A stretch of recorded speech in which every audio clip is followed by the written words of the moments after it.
ketika Presiden SBY memimpin dan Partai Demokrat menjadi lebih mati. Mereka merindukan program-program pro rakyatnya SBY.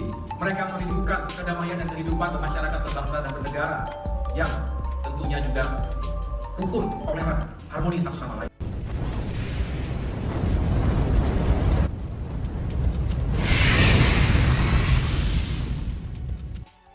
AHY sebut rakyat rindu SBY, maksudnya rindu bikin album baru. Ditulis oleh Sardi dari Zwar.com. Anak wajib bela bapaknya sendiri. Itulah salah satu tanda anak yang berbakti. Seorang anak yang baik harus memuji kehebatan bapaknya. Apalagi kalau sang anak diketahui sudah kebelet untuk mengikuti jejak bapaknya sebagai pemimpin. Siapa dia? AHY dong. AHY mengklaim bahwa banyak masyarakat merindukan era SBY. Hal itu dia dengar saat berkeliling ke berbagai daerah di Indonesia. Rakyat merindukan masa-masa dulu ketika Pak SBY memimpin. Mereka merindukan program-program pro rakyat SBY. Mereka merindukan kebebasan dan demokrasi yang tumbuh secara berkeadaban. Dan mereka juga merindukan keadilan yang tegak dan tidak berpihak di negeri ini, kata AHY. AHY menilai demokrasi mengalami kemunduran di era pemerintahan saat ini.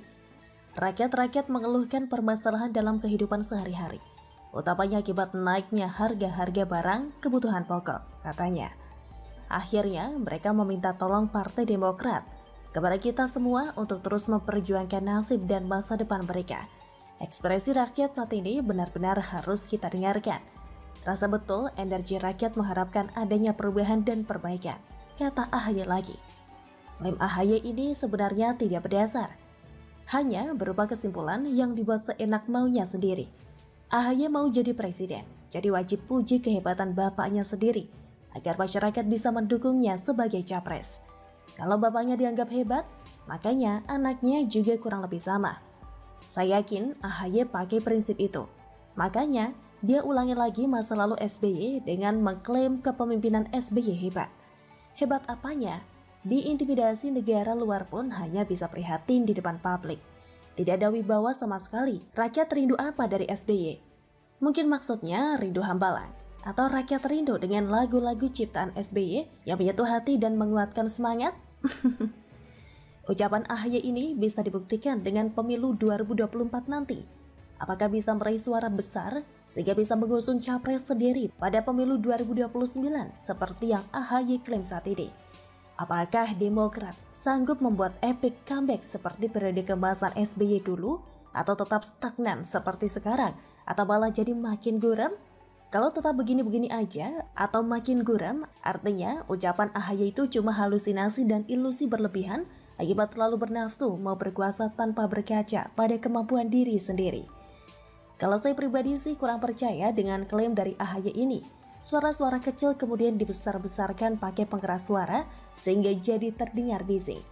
Kalau Demokrat memang hebat dan kalau rakyat memang rindu zaman SBY, Demokrat tidak mungkin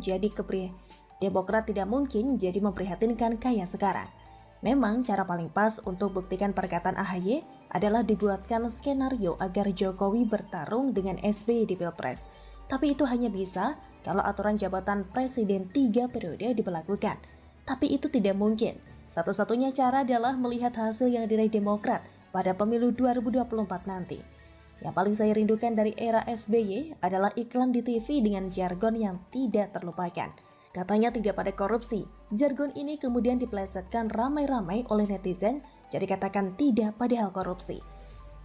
Itu salah satu yang bikin Demokrat jadi top. Harusnya AHY bikin iklan serupa versi baru yang lebih menyentuh ke kaum milenial.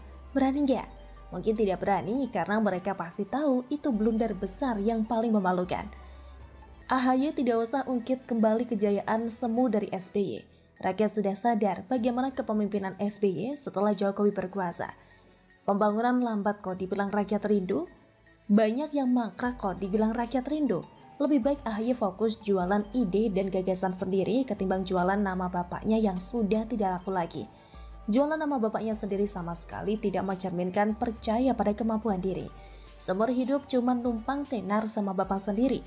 Padahal SBY sendiri saja tidak sehebat yang digembar-gemborkan kader Demokrat. Mungkin inilah jeritan hati dan ungkapan perasaan pedih karena kekeringan kekuasaan selama 10 tahun. Mau naik lagi tapi tidak naik, mau bangkit tapi ketumnya model seperti AHY. Atau AHY ngomong begini mungkin ada big datanya seperti Luhut, atau ada survei internal. Coba share di sini ya, bagaimana menurut Anda? Tak hanya mengeruk Kalimampang, putusan dari PT UN seharusnya menjadi momentum untuk lebih baik dalam penanganan banjir. Pengamat tata kota Nirwono Yoga mengatakan, putusan Hakim PT UN untuk mengeruk Kalimampang baru bersifat jangka pendek. Pemprov DKI harus memperbaiki saluran drainase dan menambah area terbuka hijau sebagai penanganan banjir jangka panjang.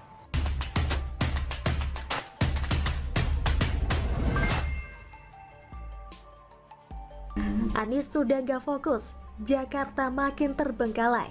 Ditulis oleh Papa Dimas dari siwar.com. Beberapa waktu lalu Gubernur DKI Jakarta Anies Baswedan digugat oleh warganya. Korban banjir akibat meluapnya Kalimampang.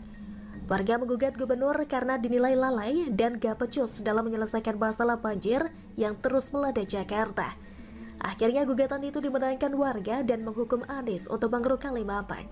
Sejarah baru seorang gubernur di Indonesia disuruh ngeruk kali gara-gara gak becus kerja dan digugat warganya.